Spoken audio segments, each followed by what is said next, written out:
Today in episode 23 of the Play Guitar podcast, I introduce chord tone soloing.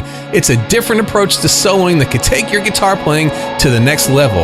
Also, I've got listener feedback, so stay tuned.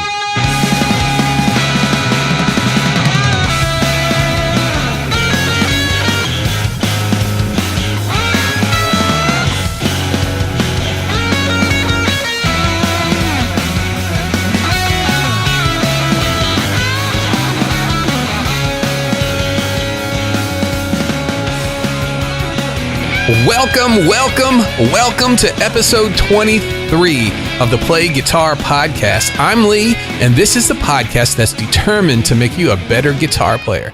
No matter if you're just starting out or if you've been playing for years, this is the show that'll help you become the guitarist that you always wanted to be. On today's episode, all about chord tone soloing. I'm going to take something old and try to make something new out of it. Chord tone soloing is not a new approach to improvisation at all. It's a way to build your melodies basing everything on the strong notes, the notes that are contained in the chord that's currently playing. Then, once you're good with playing those chord tones, the art in it is how you move from one chord tone to the next, the different paths you take to connect the dots. You choose how much tension you want to use by the path you take, moving from one chord note to the next. This approach has its roots in jazz, but don't let that scare you off if jazz isn't your cup of tea. It's a sound approach for any style of music. And I'll show you what I mean by that later on when we go through the main topic. A few other things before we get started. This week has already gotten off to a great start. The show got a really cool mention on one of Pat Flynn's videos, YouTube videos. If you remember a few months ago, I had some great news about winning something. I was fortunate enough to get to win some time with Pat, and it was so much fun. We talked about some business stuff, and we got to play some guitar.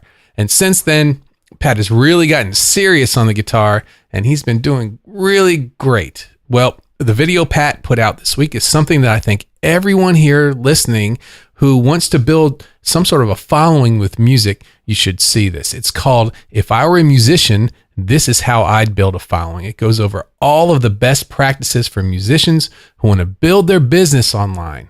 Pat also plays his awesome red Gibson 335, which reminds me of the one I used to play in college. One day I may just have to get another one of those. They're pretty nice. Shouldn't have got rid of mine in the first place. But I'll have a link to the video in the show notes. But if you search for Pat Flynn, If I Were a Musician, it comes right up. And definitely check out the video. And thanks, Pat, for the mention. Also, on today's nighttime edition, these podcasts seem I'm supposed to do in the morning, but just life gets in the way. But here we are at night. Before we get started today, I want to remind you about my free video lesson called Get Your Blues Soloing Under Control. It's the 6 steps I found that will give you the right foundations for playing killer blues solos in no time at all. It's a lesson I put together for you guys after getting to spend some time with a few of you and asking some questions and getting to know about the playing and everything. I know that this video can really help take your soloing in a new direction. The easy way to find it is just go to www.freeblueslesson.com. When you sign up for this, you will also get news about all of my podcasts and videos and other cool stuff and sent directly to your inbox. So if you can, go ahead and check that out at freeblueslesson.com. Okay, so thank you so much for joining me today and spending your time with me talking about all of this guitar stuff. I'm already up to episode 23, if you can believe that. And I still feel like I'm just getting started.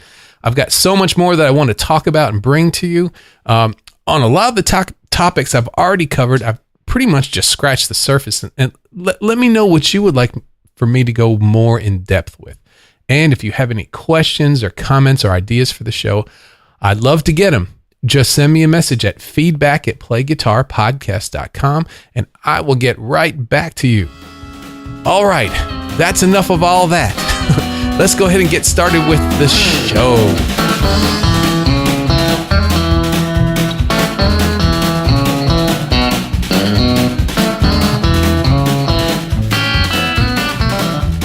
Chord tone soloing. Did you ever play over a set of chords that was pretty challenging? Have you ever improvised a melody over some chords and thought to yourself, I'm not really sounding right? I think I have the right scale for this chord progression, but what I'm playing just doesn't seem to match. This is an extremely common problem with the way we're commonly taught to improvise today. The vast majority of us, me included, were taught to use just scales to play over chord progressions. And what usually happens is that you learn your scales, you become familiar with them by playing them up and down over and over again until they become second nature. But then you start to use them. You start to play them over chords. It could be a single chord or it could be an easy chord progression. So you start the music and you play your scale. At first, it's awesome. It's more than enough. Just by playing your scale, going up and down and hearing how the notes you're playing relate to the music that you're hearing, you might just start to feel a smile start to happen. It's awesome. It's one of those very special light bulb moments that you get in your life. Your brain gets switched on, usually with thoughts of, oh, this is how they do it. These notes in the scale sound good and they match what I'm hearing. And this can be a whole lot of fun for a while. But after a while, you start to notice something. The playing of the scale, while mostly matching the chords you're trying to play over, it starts to sound a little repetitive. It's a little predictable and even it could be a little boring. Endlessly going up and down the patterns, it starts to sound more like an exercise than an awesome melody. As you get more comfortable playing the scale and you have to pay less attention to what you're doing, something starts to happen. You start listening. That's right, your ears start to take over and you start to form opinions on what you're hearing. You know you're playing the right scale, but your ears tell you that you're missing something. Or it could be that you hear another player playing over that same chord progression, and what he or she is playing fits so much better than what you're playing. Why is that? What are they doing that's better sounding than what I'm doing? Well, just knowing the scale, you soon find out that's not everything. Eventually, you find out there are stronger and weaker notes in the scale. Sometimes when you play a certain note over a certain chord, it doesn't sound that great. But why? Why do some of the notes of the scale fit better over certain chords when other ones don't? Hopefully you find out this little secret here. The notes of the scale that match the notes in the chord sound the strongest. The next thing that you might think is, well, why didn't they tell me that in the first place? That's a great question. I wish I knew to look out for the strong notes, especially the tonic note, the root note. That would have saved me a ton of time. Over time, when you start to realize this and you start to pay more attention to the notes and the chords, from there you see a big jump in the way your melodies start to sound over these chords. But what if I told you that there's another way to go about this? A way that reverses the whole process, where you start with the strongest notes first and then build upon that. This different way of looking at improvising is called chord tone soloing. And during my whole journey as a guitarist, I started when I was 12. Right to this very minute, I've been fascinated with the relationship between melodies and chords. I really enjoy when I can come up with something that's really cool. It really fits well. And it's been not really a struggle, but definitely a process to be able to have control over whether my lines sound really inside, consonant, or outside. And when I could do that whenever I feel it's appropriate. I remember when I was being taught the scale over chord approach that we are all taught, and I was thinking that the music I was listening to at the time sounded very different. There was more control over the strong and weak notes. What I was playing in the beginning sounded like all weak notes. I eventually found my way and paid more attention to the arpeggios that I had learned and how those arpeggios, which are the chord notes, relate to the scale patterns I was using. But I always thought, wouldn't it have been easier just to start with these strong notes first and then worry about connecting them with different scale patterns. Well, later on, I found out I'm not the only one that thinks this way. In fact, from what I've heard, it seems that this scale over chord approach is not the way a lot of the players that I admired started. I've seen numerous interviews that state that early jazz players use chord tone soloing as the basis of their improv. There's a great interview on YouTube. It's with bassist Carol Kay. She was in those session people that played on everyone's albums, and I think she played on some Beach Boys stuff. But there's a really neat interview with her, and she says that chord tone is the way it was learned in the 50s. I have a link to that interview in the show notes. But I also remember I was looking at a video of Larry Carlton, one of his lesson videos, and he was talking about how he likes to focus on the chord tones too. So you might be thinking now, I don't play jazz and this may not help me. Well, this approach that was really popular with early jazz musicians, it works for any style of improvised music. And it's helped me in so many different places where my scales weren't really cutting it in the different styles of music that I was playing. In fact, it's had a profound effect on the way I teach as well. So let's go ahead and take a look at chord tone soloing. Okay, number one, what is chord tone soloing? It's a way of improvising that focuses more on the notes of the chords, like we said, than the scale pattern.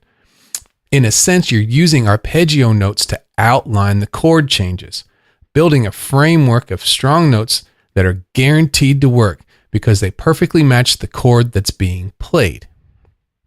So that sounds great. Why don't we just learn the arpeggios and be done with it?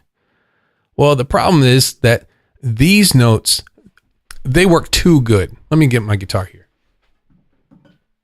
Okay.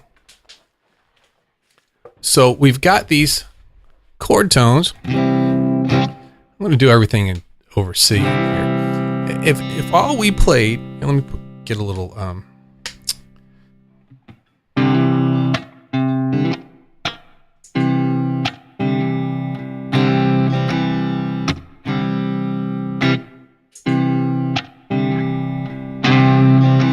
all we played were these arpeggio notes, these chord tones over top of this, everything would sound a little inside.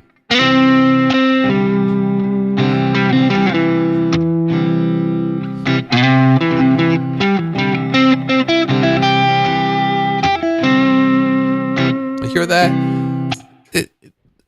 They work too good.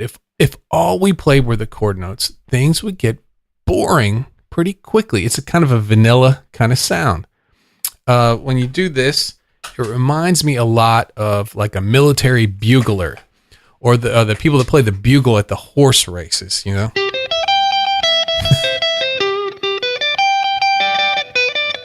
Just the arpeggio notes, okay?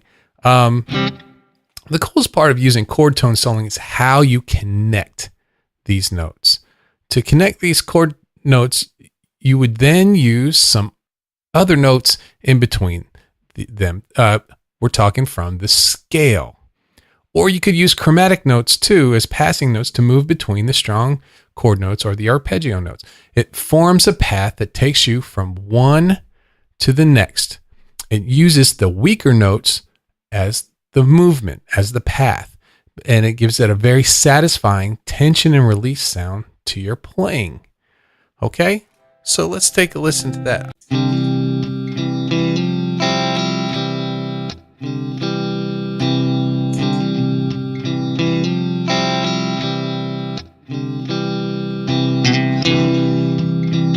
So this is, those are just chord tones. Now I'm going to go scale down to the next one. You hear that? A walk down from the root note down to the fifth. That was from the fifth, fourth to the third.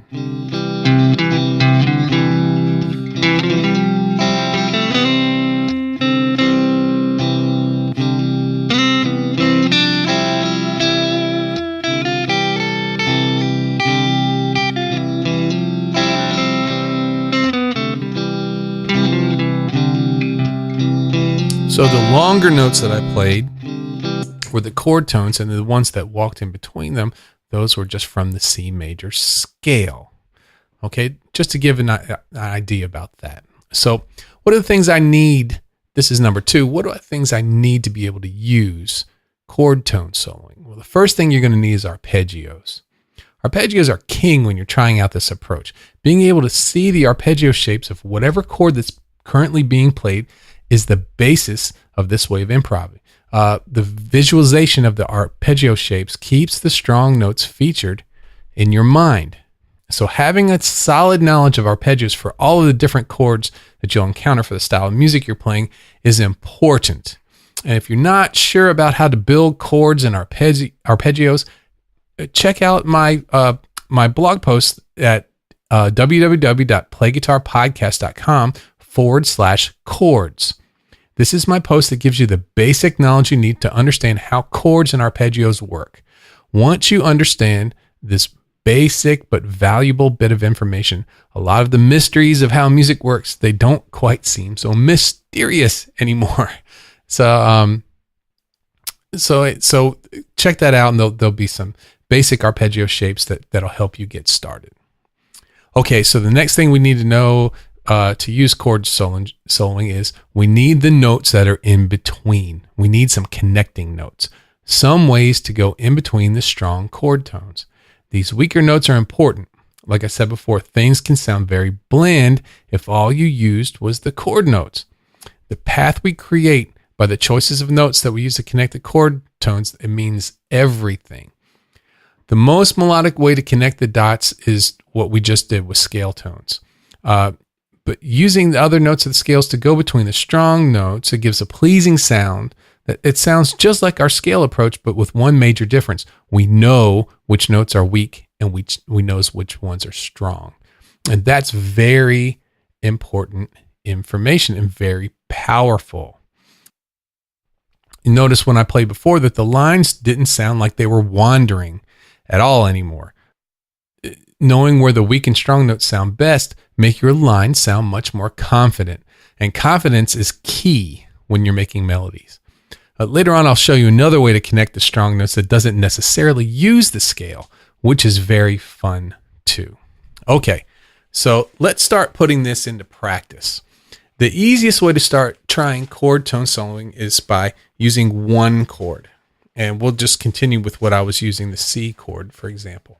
So go ahead and loop a C chord I don't know where you're listening to this, if you're in your car or where, but the next time you get your guitar, go ahead and loop a C chord, or you can just record a few minutes of a C chord in your voice recorder on your phone if you don't have a loop pedal. And I'm going to use a C arpeggio over this background. The arpeggio I'm going to use is in the second position on the fretboard, and its shape is very similar to like an A major chord. It's going to look a lot like that. So this arpeggio, let's see here. We're going to start off on the 3rd fret of the A string. There's our C. And then the next note is the 2nd fret of the D string. And then we'll have the 5th fret on that same string, the D string. And then the 5th fret on the G string. Okay, that shape. Just by using this simple arpeggio, we're going to come up with some great ideas to play over this basic one chord vamp. All right, so I'm going to play this. I'll play a little of the arpeggio itself, and then I'll use some C major. Okay, maybe some other stuff too. Let's check it out. These are just the chord.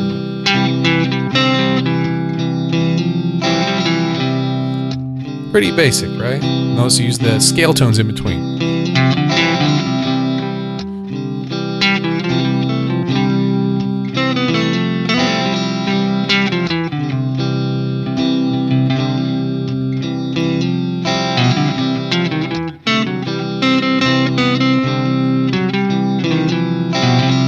Did you hear that? There's a little something different going on there.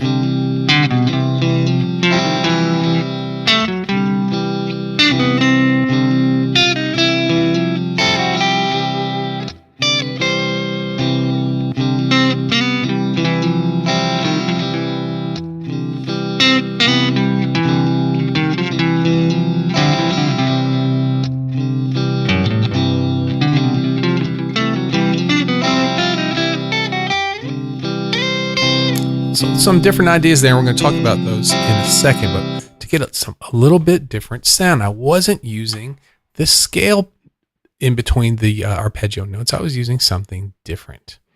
Okay, so before we get to that, how do we add this kind of style to our current playing? How do we incorporate this kind of thinking in our playing if all we've been doing is thinking about the scale for so long? It's no problem at all. It's a very easy thing to do. It just takes a little forethought.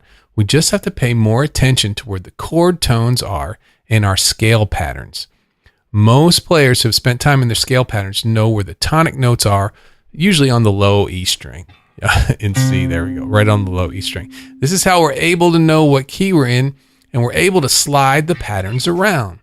But for a lot of players, this is where it stops. If you're asked where that same tonic note occurs again an octave up, but still in that same pattern, a lot of players either couldn't find it or they'd have to spend a good bit of time trying to find it. So spending some time really outlining the chord tones that are already in your scale patterns can do you a world of good. The chord tones over C major chord are very easy. It's every other note for the first, third, and fifth notes of the scale. So here's our scale that we were playing. The arpeggio notes will be, here's our first note, which is a C. Then we'll skip the D and go to the E. That's the third note. We'll skip the F, go to the G. There's the fifth. And we'll skip the sixth and seventh, and then it repeats at the C on this instance is in the G string on the fifth fret.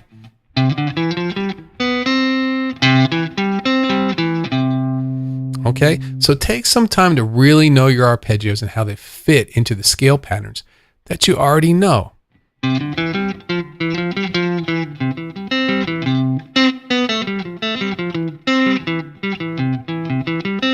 Can you hear the stronger notes being played when I stick to the chord shapes? You keep doing this, and then your tendency of using weaker tones in unfortunate places will start to get less and less. A big problem that a lot of players have is playing over that dreaded chord that just doesn't fit. You know, you're learning a new song and you're trying to play a solo over it, but because of an adventurous songwriter, there's that one chord that sounds so cool, but it doesn't sound great with this scale that works for the rest of the chords. I'm sure that you've experienced this. The remedy that most use is they just try to avoid those chords altogether. They might just find the root of that chord and play it. But you might try to find another scale that fits well over this chord to temporarily change to. But most of the time, that difficult section, it's quick. It doesn't last very long. So it's not worth the effort to change scales just for a few seconds. But for this instance, find out the chord tones of this difficult chord and stick to them when it comes around. Then just head back to the scale that you used before for the rest of the song. Super easy. When you have songs with key changes during the lead, it's always a good thing to land on one of the new chord tones when the key change happens.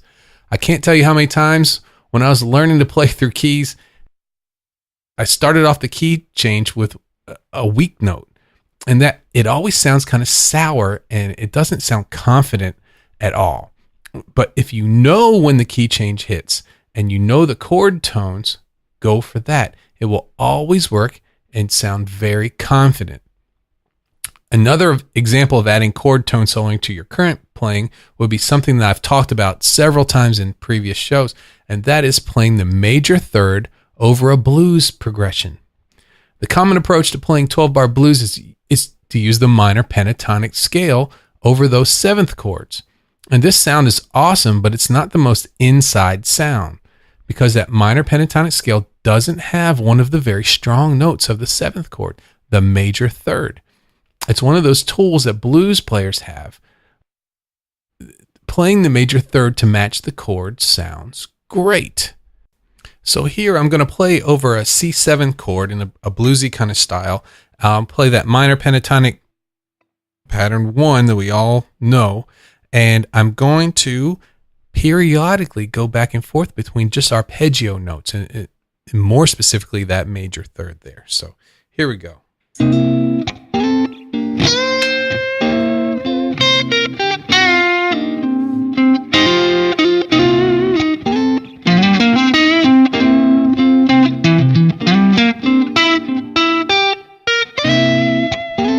You hear those arpeggio notes right there? It's a different sound. Back to minor. Hear how inside that note right there is. That's that major third. So if I just did arpeggio notes,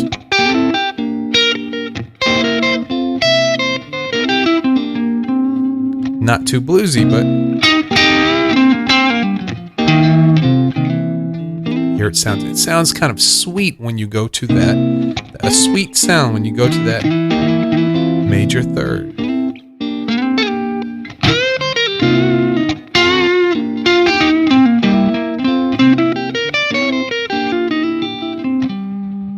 Okay, so you can just go back and forth between those two and it'll sound great. So it's kind of like throwing in some of this chord tone soloing stuff in our regular playing. Give it a try. Playing chord tones mixed with the minor pentatonic scale. It's a lot of fun, and give it a try next time you practice some blues progressions. Okay. How about some more advanced uses? One of the best uses of this approach is when you're trying to start to work on jazz tunes. With the amount of key changes and the speed of different chords passing by, playing through jazz changes can be very difficult. And focusing on the chord tones of each chord and finding ways to connect to the next can be a great way to start playing through changes. Learning scales for all of the different keys, it can be a lot to master in the beginning, but knowing your arpeggio shapes and applying them to the many different chords can really speed up your playing. There are many different ways to connect these chord tones, and I have found a great resource that I suggest you check out if you're interested in chord tone soloing. It's from Terrence Wright, and it goes into detail of all the different ways to connect the chord tones, and I have a link to his page. I haven't even talked to him about this yet. I don't know him, but I'm going to email him right now, right after the show's done. But it's terrencewrightguitar.com/approach, note series 1, root and third. I'll have a link for that in the show notes. So like I alluded to before, not all of these notes that go in between are from the scale. And Terrence goes into detail about two different approaches, approach notes and enclosures. Approach notes are the notes that you play before the strong chord tone that's set up. They can be either chromatic notes or scale notes, and they can come from either above or below. But enclosures approach the eventual chord tone from above and below the note using either chromatic or scale tones. There are so many different variations of these, and Terrence has done a great job of writing each of them out with video examples. And so I'm not even going to go there. I just suggest you all go and check his out. And I played some of these earlier, a lot of those sounds where I was going a half step before the chord tone. So if you've got, let me see if this will work over this. I'm approaching the root note, the tonic note, by a half step below.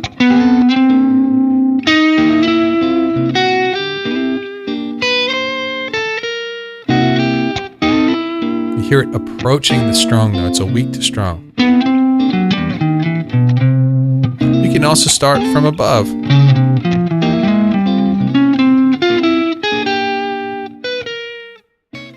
I always tend to like the sound of from below the note coming into it. I think it sounds a little smoother. The from above, the half step above into the note it's a little sharp sounding. But he also talks about enclosures, and enclosures are where you kind of start a note higher and then a note lower and then into the note you're trying to go to. It's easier to hear. So see, I started on a scale note, I went back a half step, and then finally landed on the strong note that I'm looking for. Here's on the third, one above, a half step below, here.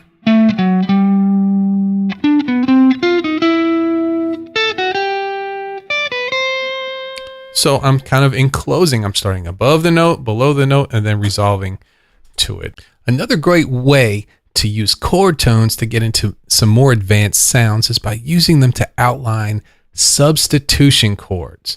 Substitution chords are a way to bring in some different chords that perform the same basic function, of the original chord, but with a very cool kind of different sound. Sometimes a lead player will even outline an implied substitution chord over the regular one for a very fun, tense sound, but it still leads to the same place. A lot of times this happens very quickly as well, so it can be very easy to use the chord tones of the substitution chords to outline that sound super quickly. I'm going to have a whole episode on substitution chords in the future, so I'm not going to get into that here. But let's go over what we've talked about today. Today, I went over what chord tone soloing is, the things you need to be able to try it. I gave you some simple ways to start trying it. We talked about how to add it to your current playing, and then we talked a little bit about more advanced uses of chord tone soloing. It's great to have a different way to think about soloing, especially if you're struggling. Is it better or worse than the scales regular approach? I think it's just different, and it may be better suited for different players. I like to incorporate the good points of both into my teaching, and it's been extremely effective for my students. But what do you think? Is this something that you've tried or you're interested in trying? So let us know your experience with the chord tone soloing. We would love to hear from you.